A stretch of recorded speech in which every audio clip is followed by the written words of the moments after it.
Yes, we'll be live in a matter of seconds. All right. I'm okay All to right, start now? we're live. Okay, Yes, we're live. perfect. Well, it looks like a small group. Hopefully, more people will join. But I just wanted to first of all welcome everybody back to another exciting Thursday session with the Bhakti Yoga Way. Today, we are going to actually be talking about spirit-led resilience, and basically just dealing with stress, how it happens, and how to basically stay grounded in stressful environments, whether that is in a workplace or whether that's at home in your own personal life.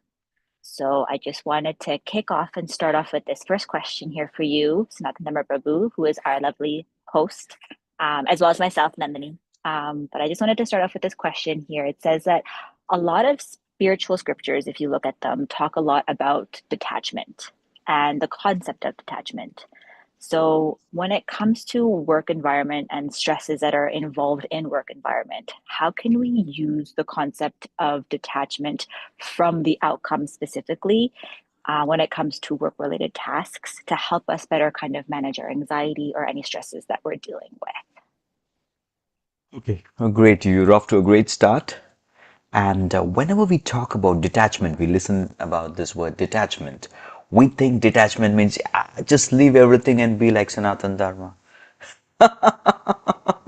That's the conception that one has of detachment.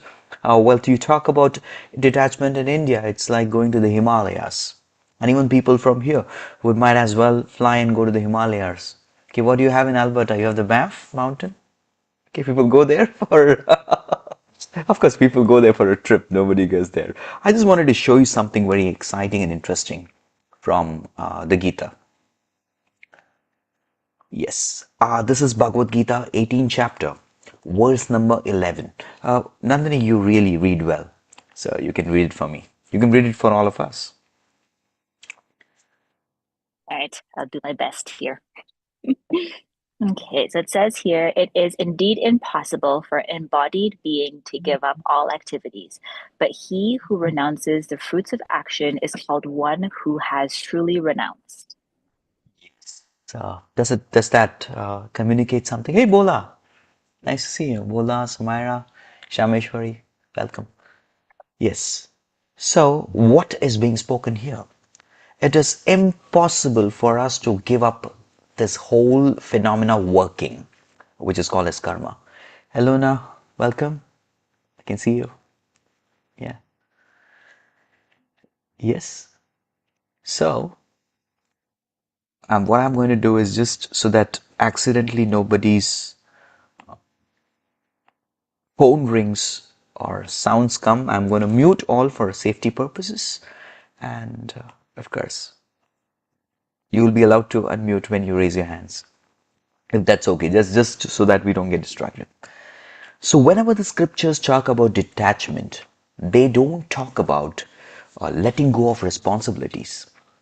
The scriptures, the wisdom literatures, when they speak about detachment, they speak about being detached from the fruits of the action, right? And that is true detachment, which means when I'm doing my work, well, I don't know what's happening, but then I'm getting blurry. Happens, crazy. I'll fix that up, but as we are talking, detachment. Okay, probably now it's not happen. So I'm gonna happen. Yeah. Okay. Yes. So detachment is renunciation of fruits, or detachment to taken to another level is being detached from the mentality of doership. Now, work performed in this particular manner is the perfection of work. Well, everybody performs work for fruits. We work for money.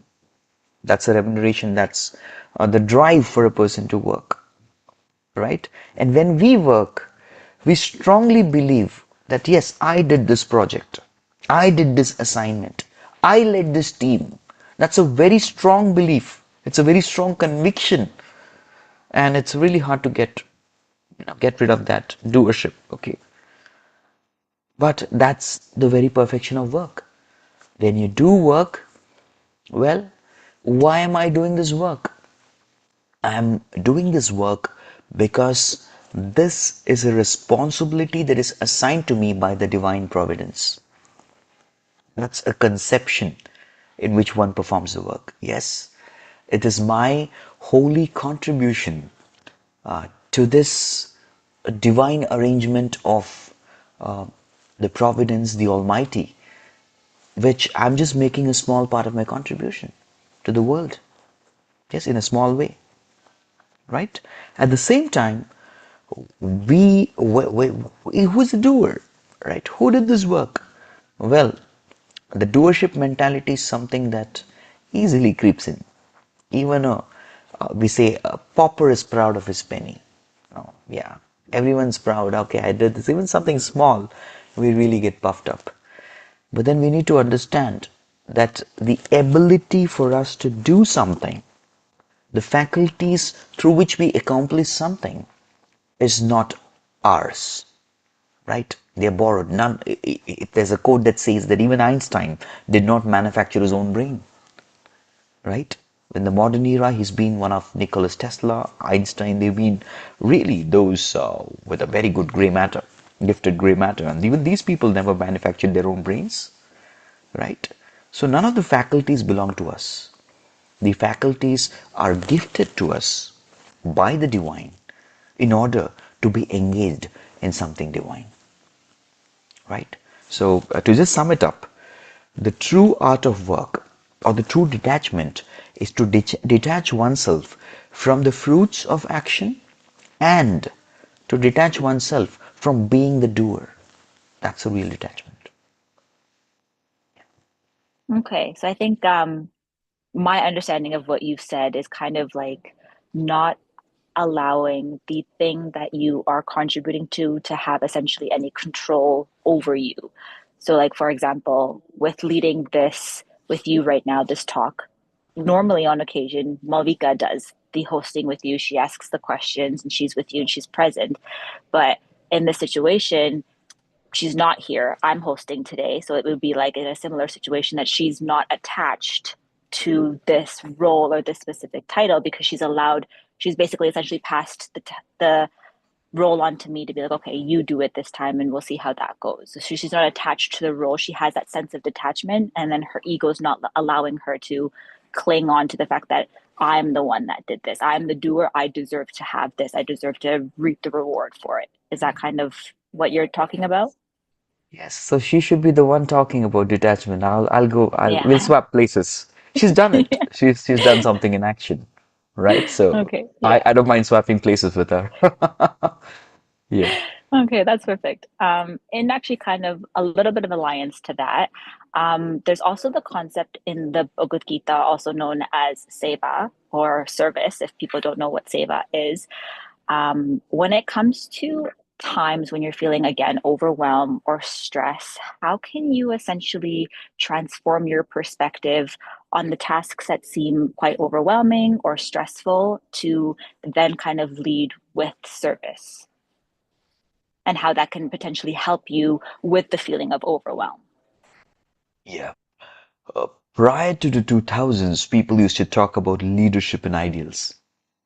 And after that, off late, people are talking about another type of leadership, and that's servant leadership.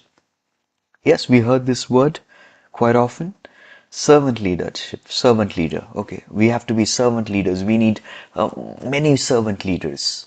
In fact, today, immediately after this particular session, we have our community servant leaders gathering. We have our gathering shortly. Yes. So this servant leader, what does this servant mean? The servant means that this leader is not a cruel taskmaster to get things done from people, but he's dealing with people as a matter of service to get the best contribution out of them and evolve them, grow them. Just grow their personalities, grow them up as individuals, grow them in their contribution. Yes. So that is the service that the leader is doing. Yes, being people conscious more than uh, being conscious of how much can I exploit out of them, extort out of these guys. So now, even in leadership, people are talking about this servant. So now, it's a very valid question that you asked, that how exactly do we have this attitude of service in this particular mean world that we're living in? Everyone's so very mean, self-centric, and yeah, this is the kind of world we live in. And how, what is service got to do with that? Well, the attitude of a service does come in an individual. This is my humble understanding, and also the digested realization from revealed scriptures. It comes when we truly understand our position, right? In fact, the wisdom literatures do tell us, to the degree one considers or identifies oneself being an enjoyer, yes, being a master, being a proprietor, being a controller, to that degree, one may kind of get some sort of success in what one does, but there is a lot of hollow in the heart. There is no enough fulfillment. And eventually, even that external accomplishment dies out. Yeah, externals die out in matter of time. Right? On the other hand, we observe that when we have this attitude of service, which is the real substance, the foundation is service attitude, then the results are quite long lasting, because that's our true identity. We all have been made in such a way to think, but to be, not to just think, to be are servants of everybody, right? And once I just kind of addressed some devotee as some of the members coming here as Prabhu. And the immediate question was, what is this Prabhu? And that's how we address in spiritual circles. We call everyone as Prabhu. The very meaning of Prabhu in Sanskrit means a master. You are a master, I'm a servant. Yes? So that way I call everyone as Prabhu. And this is the kind of consciousness, this is the feeling that we are carrying in our hearts, at least when you talk about it. And what is this Das? Sanatana Dharma Das. Yeah, what is the meaning? I just wanted to say something about this very beautiful word Das. Well, my parents named me Siddharth. That was the name that I was given when I was born. And the very meaning of Siddharth, it's one of the name of Buddha. And it means that one who fulfills the purpose of life is called as Siddharth. And the true purpose of life is fulfilled when you become a Das. So when I contacted my spiritual master, yes, my wonderful master is the one who gave me this title of Das. Yeah, gave me this title Das, which is for me to realize each time I call out my name, Sanatana Dharma Das. The Das is something that's striking and thing, because the Das means a servant. Yes, is a servant of everybody. Right? And with this consciousness, when I try to contribute, try to make some contribution in lives of people or in the community, then I'm at my best. Right? You do your best. And even why am I at my best? Because you are in the best consciousness. Whether it be sports, it be music, it be any kind of success in business, often people talk about three things, right? They talk about motivation, mindset, and methods. Yes, the three M's. This is often spoken about.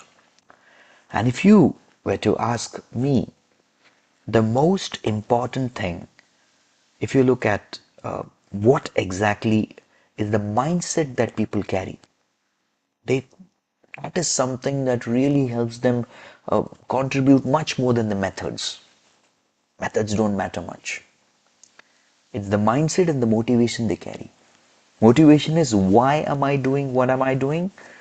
Well, I'm doing this so that I'm able to bring out the best in others. And what is the mindset while we do that? Oh, the mindset is, I am a servant. When we carry these two things, then we go much beyond all the methods and tools and techniques and etc. These all things don't much matter. Yes, we go beyond that, because that fuels, that brings out the best within us, and that brings out the best within everybody we are trying to serve. Right? And so your bottom line of your question is, how do we get this? Now, this particular service attitude comes in the association of the right type of people. Yes, especially people in spiritual circles. We are supposed to carry this mindset as we serve.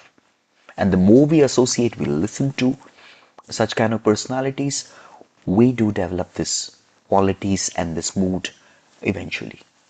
Yeah, which you must there. It comes from association. When I associate with my spiritual seniors, superiors, I see this mood dripping in every single word that they speak. And it pretty much inspires me to also imbibe that mood, following in their footsteps. Yeah.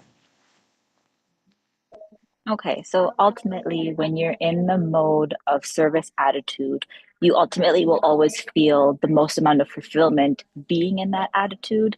And so that will allow the feelings of maybe anxiety or stress to kind of dwindle away because you know that you're putting your best foot forward because you're in the mode of service. Because the moment you have this more anxiety, stress, why does that come? That mainly comes because of excessive attachment to the outcome and believing that you're the controller. How much control are we in? We are in a very limited control. Right now, I can see the temperature in Winnipeg is 0 degree. Yeah, that's the temperature of Winnipeg. But what is the temperature in my room right now? Hey, it's warm. It's warm out here. I'm not freezing down. So we can control the temperature of the room, but we cannot control the temperature of Winnipeg. Yeah, we have a thermostat to control that. So we have very limited control. Yet we believe that we are great controllers. This word controller means Ishwara. Ishwara. The word Ishwara means controller. So everybody is Ishwara, but we are tiny Ishwaras. On the other hand, the Almighty is Parameshwara, the supreme controller. So the moment we are aware of this fact that we are not Parameshwaras, we are not supreme controllers, we are tiny controller, and we understand our circle of control. There are two things. This is the concept which is taught often in management circles. It's called the circle of control and the circle of concern. When does anxiety come? Anxiety comes when our circle of control is something that we try to exert, is our circle of concern goes beyond the circle of control. I can control this much, but my concern is this much. Then you will have anxiety.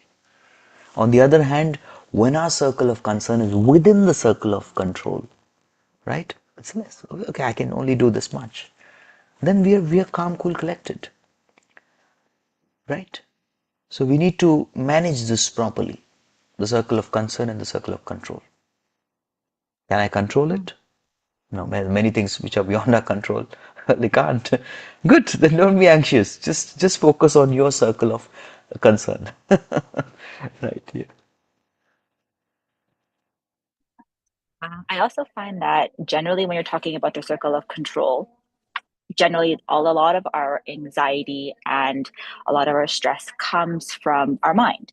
And I believe the Bhagavad Gita kind of refers back to the mind being described as both our greatest friend, but also our worst enemy at the same time. Yes, you're So, right. in particular situations, then how do we transform our way of thinking so that our mind isn't our enemy, but versus it's our friend, especially in moments of pressure? Yes, yes. Well, a mind is friend and enemy. You rightly said it. Bandhur atmatmanastasya atmaivatmana jitan atmanastu shatrute vartet atmaiva shatruvat. This is the Bhagavad Gita 6.6. But when is mind a friend and when is mind an enemy? There is a context to that. Mind is not friend by default. By default, mind is usually an enemy who tries to pin us down, right? Whereas mind, when tamed, becomes, I'm literally using the word tamed. Where do you use this word tame? Tame is usually used in the context of a beast, taming a beast, right? And mind can be the most, you can call the furious beast ever you can encounter, right? And when you've done that, you tame this beast, that is when mind is your friend. But even then, you still, the Bhagavad Gita and the scripture, the literature which is the postgraduate to the Gita called Bhagavatam, says that an intelligent person does not trust the mind, just like a hunter doesn't trust the beast it has captured in the net, although it's in the net. Now, you still have to be vigilant. So that's why a spiritual warrior, the goal of this Bhakti Yoga Way program is to generate the spirit of a spiritual warrior, right? We want to be spiritual warrior, and the spiritual warrior is always vigilant, is always alert, not to get carried away by the mind. So, well, how does this taming begin? Yes, what do we do? Well, to tame the mind, there are numerous ways mentioned in the scriptures. There is the path of jnana, which is the path of knowledge. By instilling knowledge into the system, we absorb, the mind absorbs the knowledge. Tapasa brahmacharyena damena cha yamena cha tyagena satya sauchabhyam yamena niyamena cha. There are a lot of rules which are mentioned. Yes, by study of scriptures, by regulation. Yes, these things do help one to tame the mind to some degree. But this is like what? This is like the process of sedimentation. You know what sedimentation? You heard of this word? When there's a water body having some dirt, well, you don't disturb the water for some time, and the dirt settles down. It settles down in the bottom. But immediately, as soon as there's some kind of disturbance, or you shake it up, and this comes back, it resurfaces. Right? So, these processes which are mentioned, the process of knowledge, it's called jnana. The process of mystic yoga, which is called as dhyana, they are all compared to the process of sedimentation, which for the time being settles the dirt below. But under extreme circumstances where one's resilience is tested, that's where we are hitting the topic now. I brought the word out first. Resilience is tested. That's where many fail.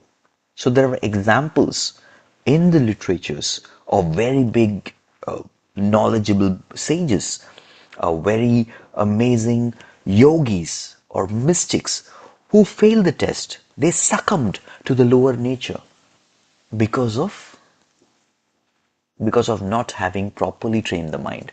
They just temporarily tamed the mind. They hadn't properly done it. So what is the proper way? And the proper way is the Bhakti Yoga way. Right? The moment somebody is a Bhakti yogi, he takes to the path of Bhakti Yoga. This is the way which teaches us the process to truly tame the mind for good. And that particular process is called the mantra process. The very meaning of mantra. Mana means the mind, and tra comes from the Sanskrit word trayate. Manas trayate iti mantra. That which can deliver or tame the mind is called as mantra. The repetition of a prayer. Right? We repeat this prayer, Hare Krishna, Krishna Krishna, Hare Hare, Hare Rama, Rama Rama, Hare Hare. Yes, the taming is happening. It's happening. Gradually, it happens gradually because the mind is really, really very stubborn person. That's what even Arjuna tells to Lord Krishna in the Gita, that the mind is restless, turbulent, obstinate, and a very tough customer to deal with. But this mantra process is very powerful when done in a proper state of mind. Right? We do this with the right mindset. I would call it the mindset. We do the japa. Yes, having the right motivations, right mindset, and the right method. We perform this particular mantra meditation. We are going to tame the mind. It happens. So taming is in process. Okay, so from my understanding, it's kind of like the repetition. Anything that you repeatedly continue to tell yourself, your mind will start to Um, believe. Is well, that a little bit. I don't, I just want to put it right way.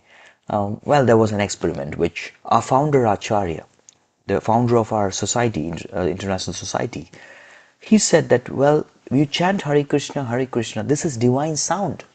You cannot just repeat anything. You repeat the divine sound that brings divinity, it attracts divinity. But you try repeating, he said that was a very famous brand in those days called Coca-Cola. You repeat Coca-Cola, Coca-Cola, Coca-Cola, Cola. You repeat this, you're gonna get dizzy, you're gonna get all this headache. You just got to, uh, you can't do it. You can't do it more than maybe probably 10, 15 times. And somebody asks that, well, you have my obeisances. So that's really difficult, right? So that's this Hare Krishna chanting, it has to be a divine sound, the sound connected to divinity, which can invoke that divinity, right? Divinity is that which is belonging to the divine. So these are names of God, names of Almighty, names of divine. That's why they're called the holy name. So we repeat this holy name. It's going to be, wow, a very amazing experience. But even in this world, we all, of course, I was a part of a band, music band, much before I became a monk. And we used to have rehearsals, practice. And at some point of time, we all used to just break down. Ah, what is this practice? We just used to do it because the true president wants us to do. Yeah, and because we got to win this competition. But it was because most of the music, it's mundane. Yes, the music may be soothing to the ears, but after some time you're bored. Your favorite song keeps change. It keeps changing. It's not the same. It keeps, oh, this is my most favorite music. Okay, listen to it 3, 4 times. You're going to lose the taste. Whereas when we talk about the Hare Krishna Maha Mantra, because there is divinity in this mantra, no matter you keep repeating, you can keep going on and on and on. And there's nothing called boredom. There's nothing called boredom. That's the divine sound. So you just don't repeat anything, right? You repeat anything, it's going to be troublesome. Like you see this Bhagavad Gita, it's the divine sound. I'm a professor of Bhagavad Gita.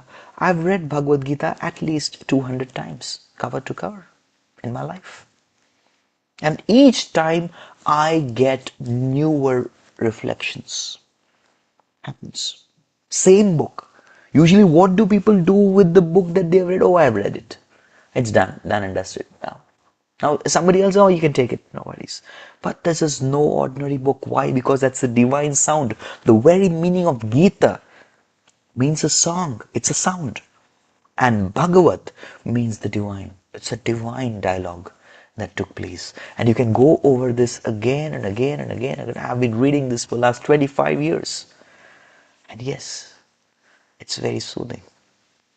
Always. Yeah, that's the beauty of repeating a divine sound. Mundane sound you repeat for some time and then you're, let's change the music. Sure. That's why people okay? have So playlists, right? They have yeah. playlists, lists. They're big. Why don't they keep adding to the list? They Mhm. change the playlist. Yeah, sure. Okay, so then in repetition of the divine, reading from either the Gita or reading from scriptures, chanting the Maha Mantra, all these practices, if it's continuous, then it'll become implemented and then it'll become more of a habitual thing for people. And then because of the constant practice in the divine mantras or the practices or the readings or the hearings, talks, whatever, even something that we're doing right now, the continuation of the association and all these things will then eventually be able to allow us to better, hopefully, control whatever is kind of going through in our own mind. Yes, definitely. Because the very meaning of mantra, the purpose of mantra is to tame the mind, and it happens. Yes, it happens. That's a sublime way. We don't know the science behind this. How is it that this particular sound can control something that we cannot even see? Can you see your mind? Oh, we don't see our mind. But then how can the sound control the mind? It works. It simply works. You have to try it. Just like we say the taste of pudding. is in eating. You got to eat the pudding to taste it. You cannot say, how is this tasty? You prove it scientifically. How is this tasty? No, you have to eat it. Only then you will understand what's the taste. So similarly, you have to try this. You have to experience this. And then you will feel it. Yeah. Okay. So then I guess kind of in relation to that topic, when it comes to building that habit, how does one kind of cultivate an unshakable like faith, maybe during prolonged periods of time when it's quite uncertain, you're not really sure what path to take, or you're not sure where you're being guided? How can we, in the practice of hoping that we're building a more divine path for ourselves, how can we then use those periods of uncertainty to still trust, ultimately maybe you could say the universe, or trust the divine, though you're not sure what direction you're meant to be going in? Okay. Okay. I'm just wanting to share something with you. I'm just checking my fact. Just give me a moment. It'll be a very proper example to give then. Just wanting to tell you that I will be leaving to Saskatchewan day after tomorrow. Yeah, to Regina. So I'm just checking how many kilometers is that. Okay, it That's says so exciting. 573. It's Hmm. 573. I'm coming closer to Calgary, Alberta. Of course, I'm not coming there, but I'm just coming closer, halfway there. So Regina is 573 kilometers. I'm there for this weekend in Regina. So now I make my move to Regina. I start. I see the signboard. Okay, I see the direction. Okay, direction. How do I put faith? I try. I go. Now it says Regina 570. Okay, I've covered 3 kilometers. More faith. Then go ahead of some time. Okay, 400 kilometers, 200. So I keep seeing the milestones, right? I see the milestones, and each time I see the milestone, okay, I see the direction. Okay, I'm heading in the right direction. Now, in case I go somewhere and I don't see any direction, there is all weird places somewhere where there's nothing called Regina mentioned there, then I'll have doubt. I'll definitely have doubt. Am I on the right path? But again, I see a milestone, I will keep heading in that direction, and that milestone is reducing, reducing, and finally, Regina 0 kilometers. I think in Canada we have kilometers, right? It's not miles, it's kilometers. Good. It's something convenient for us from India, right? So it's kilometers. Oh, that's all. That many kilometers. Okay. So finally you've reached. Very good. You made it. Destination there. Similar is the spiritual path. Spiritual path is pretty similar to this journey that we are taking. You start with a leap of faith. That's called Adav Shraddha. Okay, you got a direction, you got a number of kilometers, etc. Let me start. Let me begin. And then in our wisdom scriptures, we have a lot of milestones mentioned like this. It's because the path of bhakti is very scientific. There are milestones mentioned, and we study those milestones and we experience those milestones as we going ahead. And one of the major milestone that is relatable today is called as anartha nivritti. In Sanskrit, anartha nivritti means getting rid of the vices in the heart: lust, anger, greed, pride, illusion, envy. These are the various vices which are in the heart. And if one is able to see and feel that these vices are subsiding and the virtues are growing, that's called artha pravritti. Vices subsiding and the positives, the virtues, they're growing. Well, this itself is a test. Yes, this is a testimony of one's making spiritual advancement. Right? And that's something. Are you making advancement? You're not. Who is the judge? Of course, the others around you can tell you something about it, but the real judge is we ourselves. It is we ourselves who have to realize or know if you're making advancement, because we need to look in our heart. Spiritual path is not external. Of course, externally one may have an attire or a garb of a spiritualist, but what's more important, spiritual journey is an inward journey. It's a journey within, right? And in this journey within, who is supposed to reflect? It's we ourselves who are supposed to reflect. Are we making progress, or are we degrading? Is this path helping me? Yes. And one of the prime parameters, because I'm just getting back the topic, is to build resilience. Yes, bhakti does help one build resilience, to put it this way. So resilience, what is resilience? Often resilience is compared to a rubber band. Yeah, we've seen a rubber band. You put pressure on the rubber band, you stretch it. What happens? Rubber is an elastic material which, when left, retains to its original position. That's called resilience, right? Inner strength that doesn't let you get shaken up. So, spirituality, in fact, is all about resilience. There is a very beautiful verse that comes in the Bhagavad Gita. I'll show it, and Nandini is going to read it for me. This is second chapter, 14th verse.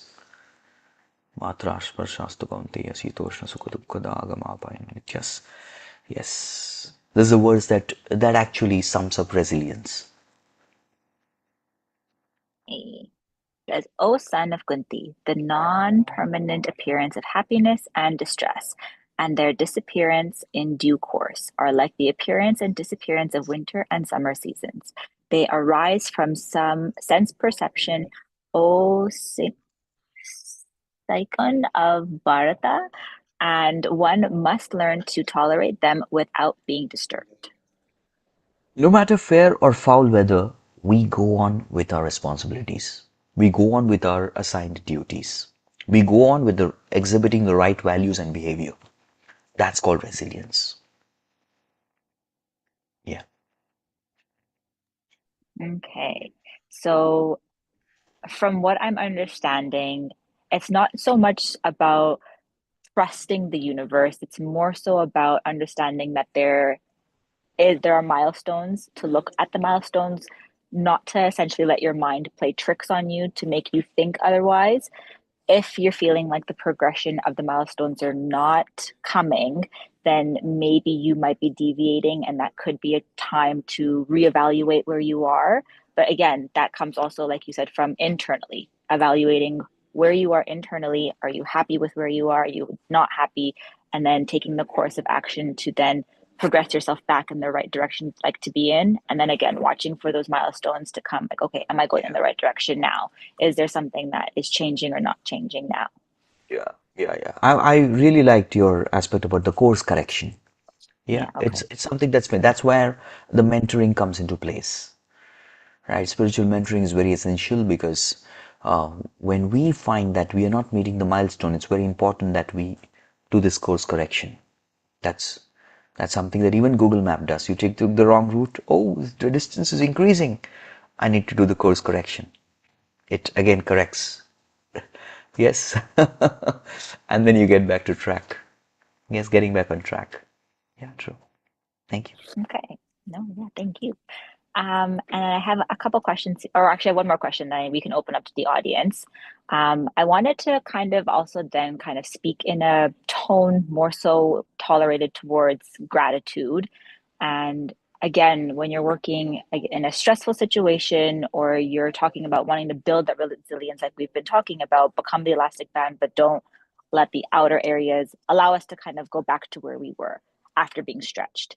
But when you're being stretched, how can you then cultivate gratitude for the stretch essentially, and allow that to shift your mindset to be grateful when you're stressed or when you're being stretched? How do you kind of still practice gratitude in those moments of being stretched? Yes. Well, rubber band was just an analogy, but if you look at the resilience, it is much deeper. Because each time we encounter that stretch or stress, we are building strength. Yeah. Although I spoke about rubber band, it's about push-ups. We take the tension, we are actually building the muscle.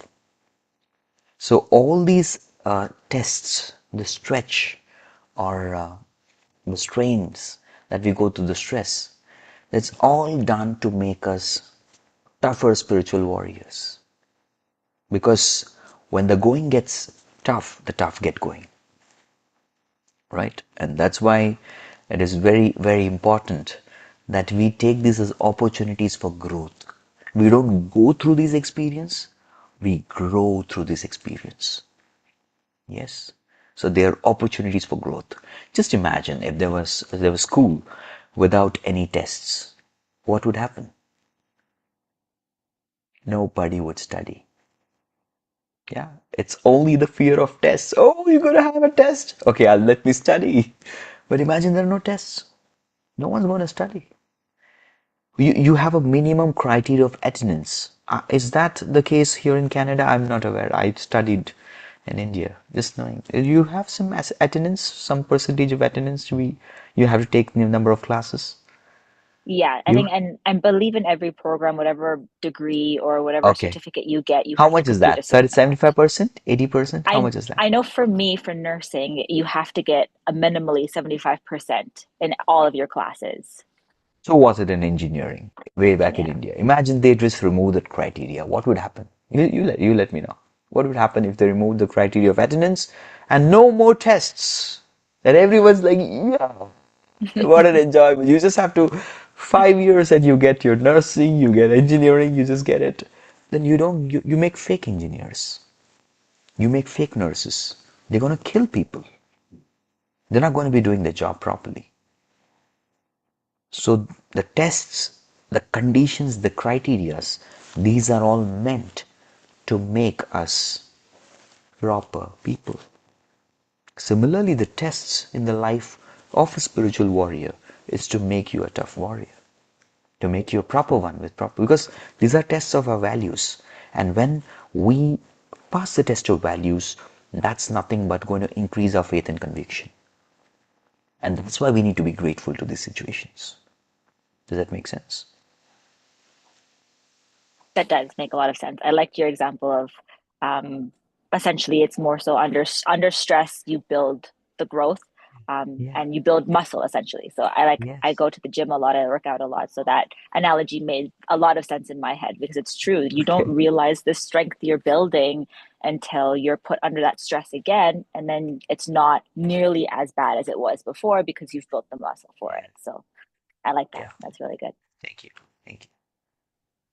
We just wanted to shift it. I know it's getting a little bit late now, but I just wanted to open it up to the audience here and ask if anybody had any personal questions that they would like to talk to the group about, anything that I maybe didn't touch on that anybody else would like to speak on. Don't be shy. No one's shy here. Yeah, they're all, yeah. Here's Sam. Go ahead. Um, I know you talked about the like, you know how like if you have to detach, you have to not look for the fruit when you're doing something. But like it's really hard to do that. Like for example, like if I'm like last week I did a project. I made this like pink lotus flower and I wanted my teacher to be like, "Oh, like you did so good and like here's an A," you know? So it's just so hard because we're constantly looking for like compliments or like accomplishments of like the things we've done, but it's just like I know we shouldn't be doing that, but it's just like it comes to us and then till we like I guess kind of see, "Oh no, that's not right." It's too late, you know? So how do we like get rid of that? Good one, Sam. Yes, I agree with you. It's totally hard in the beginning. As a beginner, it's very hard to let go of the fruits because that's our whole motivation and drive to get things done. But in course of aiming for the fruits, we forget to enjoy the process. Yes, you were doing such a beautiful art of that pink lotus, right? And while making that, in case you're okay, you see A everywhere, you might as well draw an A. Oh, I just did an A. A for appreciation, A grade, etc. We are all A conscious, right? So in that course, what happens is we are not going to enjoy the process. Let me talk about one of my cousins. She's done her musical grades, Trinity musical grades in grand piano. She sees people, she would get nervous. Will they appreciate my piece? Oh, she gets really nervous, she fumbles. On the other hand, my uncle recorded her, filmed her, practicing a piano, just relishing the music. When she was relishing it, oh, it came out so well. But the moment she got conscious, there's a camera there, she immediately became nervous. This is what happens to all of us, right? The more we are conscious of the outcome, the more we are conscious of what others will think, how we seek for validation from others, to that degree we lose out on relishing the very divine experience that is there, because ultimately everything divine, everything can be made divine, every expression can be divine when it's connected with the divine. It can be a divine offer, and if we are conscious of that, this can be a divine offering to the divinity. Yes, when we are conscious of this particular thing, then we let go of all the result oriented approach, etc. I know it takes some time to digest this. It will take some time. I'm not saying that you accept it right away, but that's the whole sum and substance of all the wisdom literatures. Lord Krishna says, I'll show you this verse. I would like Sam to read this. Just lift your hand up if you're here, Sam. Yeah, you're here. I'll unmute you and I'll give you this page, this particular verse to read. Okay. Whatever you do, whatever you eat, whatever you offer or give away, or whatever austerities you perform, do that, O son of Kunti, as an offering to me. Yes, this is the way. This is the Bhakti Yoga way. Right? This is the Bhakti Yoga way. And when we learn this expression, then we are not bothered about the result. Doesn't matter. Right here, I'm here. I'm just being very honest. I'm here to just come because we want to ensure that we make this podcast as an offering to the divine, or to kindle that spark of divinity in every heart, whoever comes across this particular exchange of conversation. That's the goal. The goal is not, okay, how many numbers we got, how many views did we get. We are not bothered about it. Not much. At least not me. I'm worried about is, are we kindling that spark of divinity in one heart? One heart, that's it. It is grand success. But there was nobody whose heart divinity is kindled. Okay, then it's kindled in my heart. Grand success. Yes, this heart, here divinity has to be kindled. Done. We have met the purpose. Nothing else matters. Sam, okay, you take this right now, just chew this pill. It will take some time for you to digest. Process it. Okay? Well, we still have some time. Does anybody We've else got have any other questions, comments even? You don't even necessarily have to ask a question. Oh yeah, Ranjit. yeah. She has her hand raised up. Yeah, but my question, I guess, is similar to Samira a little bit. It is coming off of that first point. Like I work full time, and sometimes it just feels, I've had various jobs, so it just feels very monotonous. And I liked your point of enjoying, the doing versus the end goal. The end goal would be like the salary in this case, but the doing is actually what we have to live through consistently for like the whole year, let's say. But it's not necessarily like, sometimes it's just not motivating work. Like making the shareholders money is not very motivating work, or data entry, or these things just aren't very motivating. So it's difficult to enjoy the journey of it, and to think, um or I can't remember how you worded it, but like, this is You, like the you, work you that I'm precisely made doing. your point. It's hard. Yeah. Yeah. It's hard. Like to commit that to like, this is my work to the divinity, or like, that is hard to connect that. We have to make that connection. We have to see that connection. We have to feel that connection, because when we see the purpose, yes, we see the purpose, then sincerity comes in. How is this connect? Actually, everything is connected to divinity. Everything is. The problem is when we fail to see the connection. That's our lack of vision to see the connection. That's where we often fail.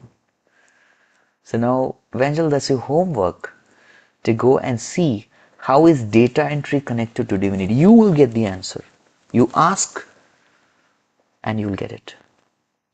Even Jesus said that you seek and you shall be rewarded. It's the same thing. You ask and you'll get it. How is this data entry that I'm doing, this movement, right? How is this divine? In any way, this is going to give pain to my fingers. My fingers are getting numb. My joints are going to crack very soon. My mind is reeling. Whew, how is this divine? See the purpose. Find it. You'll get it. Everything is connected to divinity. Just try to see the purpose of what you're doing. See the connection. And I cannot find this connection for you. No. I can only inspire you to find the connection. You have to do it. But it's fact. We need to understand this, that if we are in this world, this very world exists for a purpose. And every single particle in this world exists for a purpose. Every single being in this world, creature as insignificant as an amoeba, the micro unicellular organism, exists for a purpose. It's the only thing that we need to find it. We find it, we win it. That's a real victory. Okay?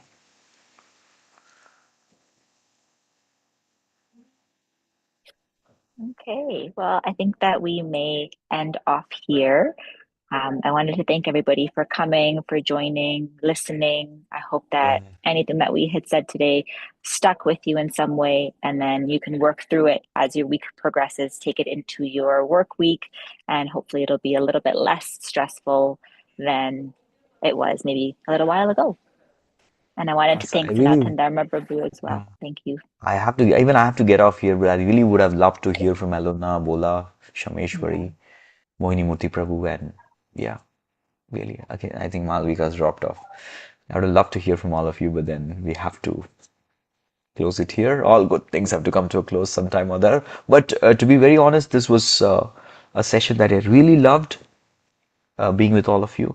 And there is an expression that says that when the audience, the spectators, the audience, they are sincere, then we are blessed with very divine reflections, realizations. So whatever came out today, which I'm very satisfied with, is a result of all of your sincerity.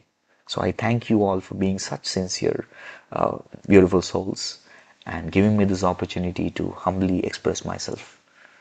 Thank you so much. See you all soon. Hare Krishna. We'll end the call here.